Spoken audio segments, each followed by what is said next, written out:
How we raise happy, gentle chicks.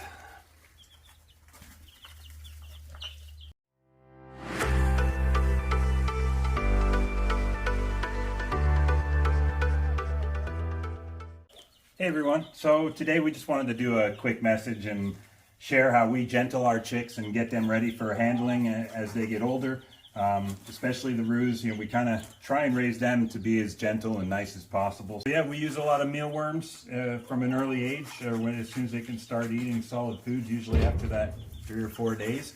We'll go ahead and just use them, and then we use a cue just like any other animal when you're calling them. And yeah, they usually respond to it pretty well. Chicky, chicky, chicky, chicky, chicky, chicky. And they get used to eating out of your hands.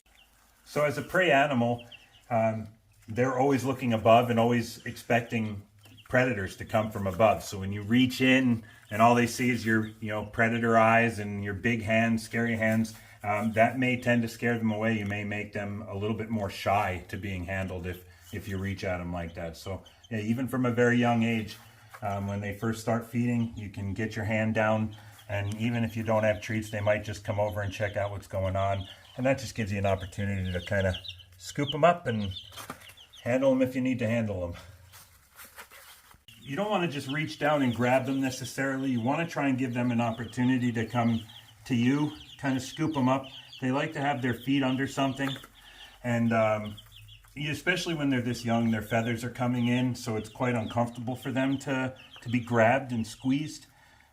So when you train them with the treats and they get used to your hand, it's much easier to kind of come up underneath of them and get their feet. If you really got to hold on to them, you want to just kind of gently put your hand underneath their breast. Make sure their feet are good and rested on your hand, and then just gently apply pressure around so that you're not squeezing the bird, and they'll generally sit still for you. And it's a lot more comfortable for them. As those feathers are coming in, it's quite uncomfortable for the bird to be handled.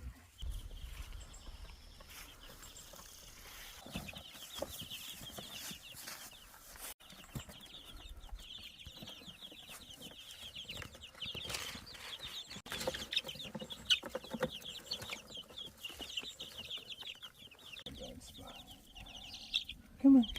There you are. Well, get your feet on there. Get your feet on there.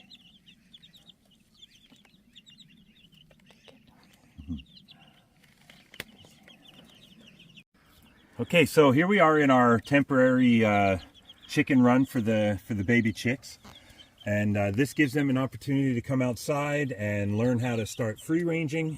Here at our homestead, all our chickens free range, so this is just temporary. We're still working on the barn and the chicken coop. So for now, we've got this raised garden bed that we were building for next year that we've gone ahead and wrapped with some chicken wire and covered with some wire to make sure they're good and safe. At this stage, you'll want to make sure that whatever you're putting them in, whether it's an old trampoline or anything you're converting into a little outdoor run for these guys, is good and secure.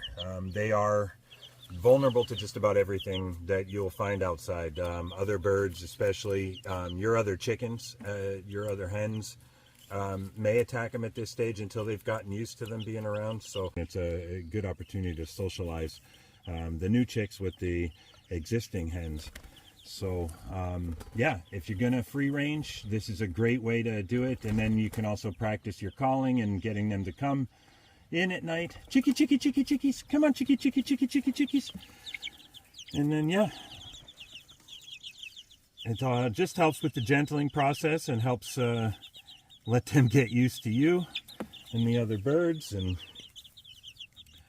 as you can see, they start to instinctually scratch and chase bugs and eat grass and dandelion and everything else. So make sure they've got a good water source. And if it's still chilly where you're at, you make sure you've got a heat source for them as well.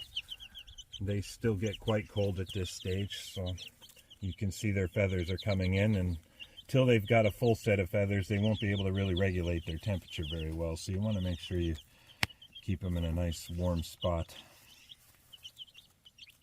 And until our chicken coop is done, they're going to live in this garden bed that is in construction right now. Oh, the other thing that is really good for them in their health is obviously getting outside as soon as possible, is to get all this extra vitamin D from the sunlight. Very healthy for them. And obviously everything out in your yard is going to be healthier for them than any food you're feeding them from the stores. So it's also going to save you a few bucks if you can get them out and start free ranging at this age, and you're not spending as much money on chick feed, because they will get just about everything they need out here between the bugs and the grass. Thanks for sharing our experience and letting us share our experiences with you guys. And as always, we appreciate any questions or comments you guys might have. If you want to share your chicken coop setups, we love to search the internet and get ideas when we're setting up our new coop and our runs for the chicks. If you have any fun things you set up for your chicks that you want to share. And yeah, thanks for watching, and yeah, stay tuned, subscribe if you want to see more of our stuff. We are going to continue filming these little guys on their journey into adulthood and going out into the yard with the other hens.